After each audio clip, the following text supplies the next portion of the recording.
Nobody owes me anything. Well, except you actually do owe me.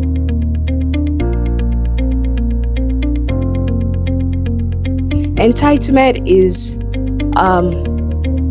a subtle spirit that allows you to feel like somebody owes you something. Somebody has to do something for you. Entitlement is a foundation for disappointment. Don't get me wrong, seek help. Don't automatically think that someone has no choice than to help or than to do that which you have asked. It is both childish and sinful. It doesn't guide you from disappointment. It leaves you with a bitter heart. It makes you burn bridges and sometimes gets you stuck. So, another thing is, if the person does not help you today, it might help you tomorrow. You never know. So if someone chooses not to or cannot offer the help you need, say thank you, pray, and on to the next. Perfectionism.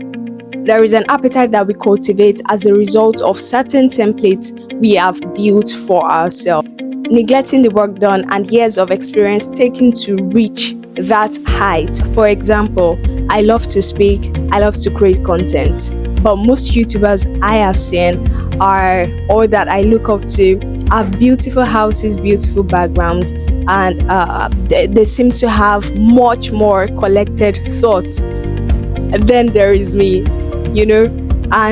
but I will be foolish to think that, oh, that was how they all started, or I will be foolish to think that, oh, I have to get to that point, I have to have my own hours, I have to have the perfect setup before I can start what I need to do in terms of content creation. Of course, what I see them do is a goal that I'm working towards.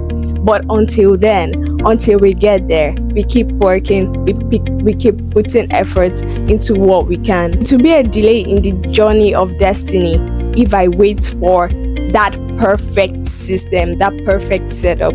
Aim for excellence, but beware of the trap that is called perfectionism. You are unstoppable.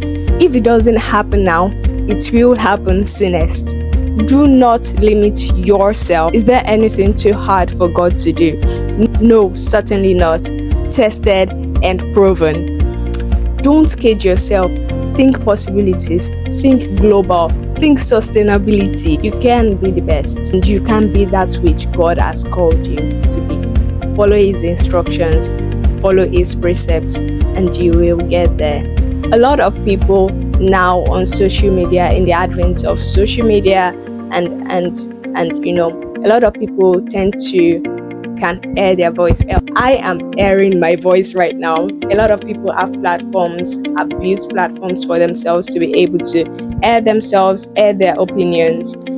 You have to be careful what you listen to. You have to be careful what you allow to get through to you. Some are just online projecting their bad experiences, projecting their own shortcomings. And there are people who are fragile-hearted who think that some people's bad testaments can be theirs. Beware of projections. Edify yourself. Know the truth of God's word. Go to church. Know the truth of God's word. What is God saying concerning you? Affirm. If everyone is going through this bad step, I don't have to go through it. The Lord has not told me so. The Lord is with me. I can do well. My story can change. There is this saying that we taught us in my home church now. My story is different, right? Your story is different.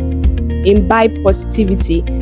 See what you're taking in. Comparison. Those who compare themselves to themselves are not wise.